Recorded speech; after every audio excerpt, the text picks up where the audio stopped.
I move on. See, you guys are in your, at the threshold of the dreams that you want to achieve. Please sit down. It's going to be slightly longer. And you guys are going to actually determine how the environment around you is going to progress along with you.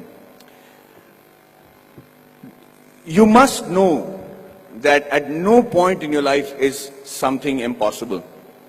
At no point. You could be in a place, you could be born and brought up in a place like Bihar, like I have done, and be a big enough star to come and talk to people in Coimbatore as a star. Or you could be in the industry like the Tamil and Telugu industry and be known as the most exciting director. Rajamouli suddenly decides that he can make a film which is, if not better, but at par with Hollywood. And he does that staying in India, and he hits the ball right out of the park. He becomes historic in just that one moment. There is a huge lesson to be learned on things like that. Everybody keeps saying success is when the right opportunity meets the right preparation, right?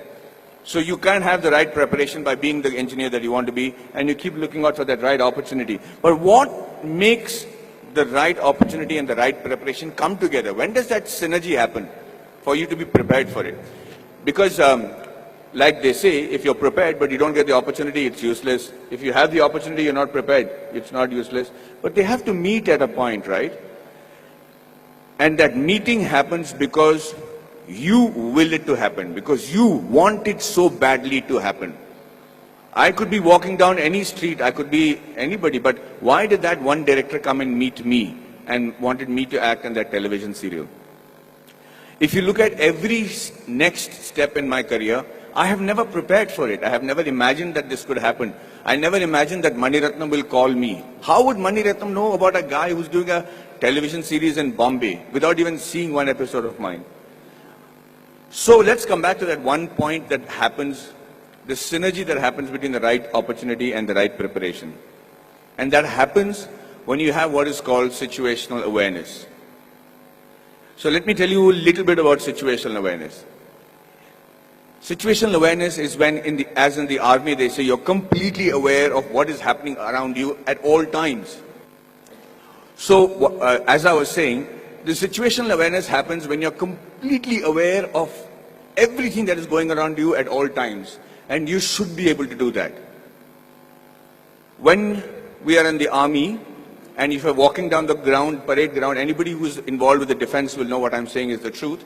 And if there's an officer walking away from the other side of the ground, you have to stop and salute him and say, Ram Ram Sarji, or whatever is a call of the unit. If you don't, they'll give you a brick in your hand and you have to shave with that brick.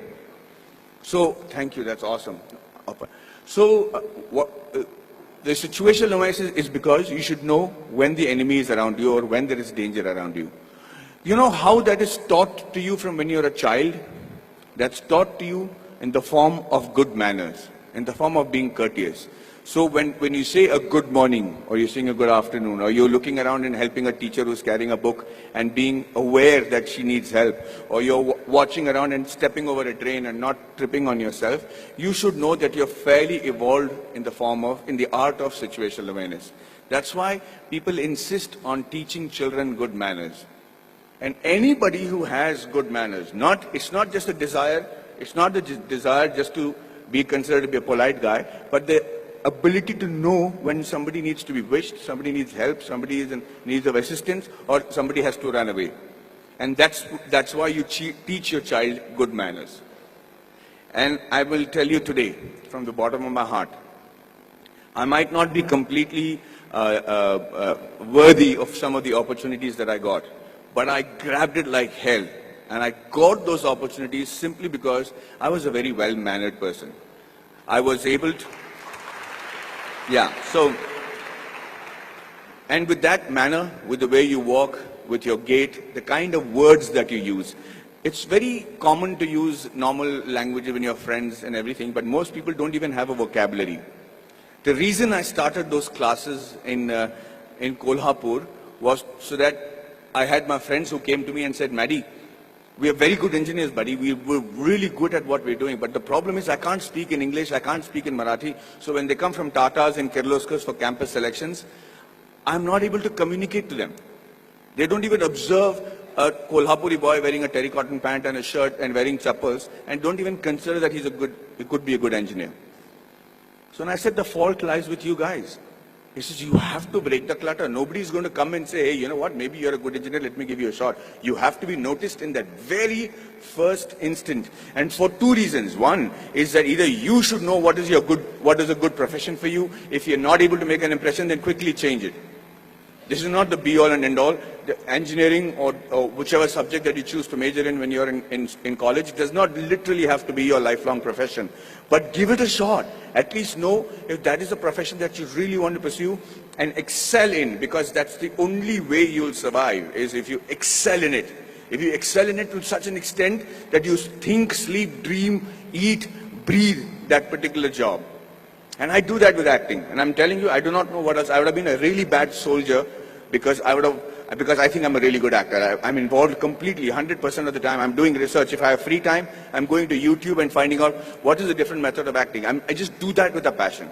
If you're not doing that for your profession, know that you're in a secondary profession. Know that you're doing something which the Lord has not made you to achieve glory in. So you have to give it that shot. Now, what I'm trying to tell you is that Kolhapuri friends of mine who then came to me and I said, okay, let's try and see if we can change that. So at 5 o'clock in the morning, they would come to my room, we'll go to the terrace, and I started teaching them how to present themselves in the interview. Things that I had the good fortune of doing because I had many interviews and many group discussions to attend.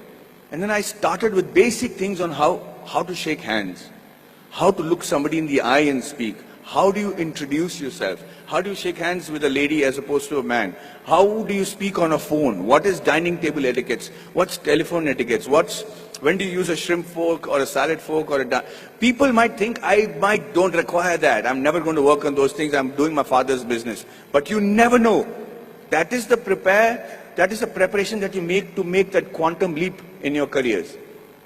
These are basic things. You have to know that. You have to know how to dress correctly. You have to know if you have body odor. You have to know whether you're spitting on people's face and how to stop it when you're speaking.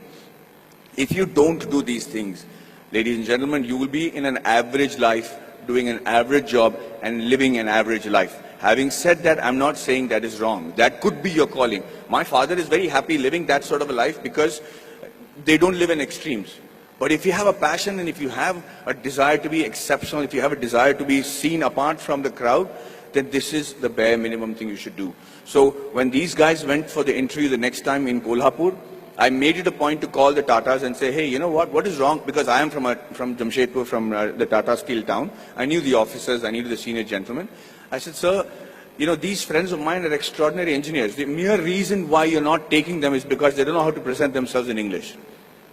How long is it going to take for you to send somebody who knows Marathi in your panel so that they can actually judge and see if these guys are good enough for Tata Steel? Do you need good people who speak in English or do you need somebody who are good engineers? And he agreed. He actually sent people from Maharashtra, and for the first time in the history of Kolhapur, we had 5 guys getting into Tata Steel and Kirloskars. And I just wanted to say that I'm not taking credit for it. I just felt bad because it is just a small 3-day push that they required to achieve that. So when they were interviewed, they said 4 years of learning engineering one side, and those 3 days with Maddie, we became engineers and successful today because of those 3 days. And what I am teaching you is nothing extraordinary. It is simple stuff. It's the norms. It's the way of the world. So yes, we are all radicals here. I mean, you guys are very awesome students. You're sitting there quietly listening to me. We used to make a ruckus if somebody came to give a speech. But the idea is that you have to connect to the audiences that you're speaking to. Public speaking and group discussion skills can be taught in 15 minutes. I used to challenge my students that I should say, I will hold each and every one of your attention for 15 minutes because I will say such relevant stuff that you will be forced to pay attention to me.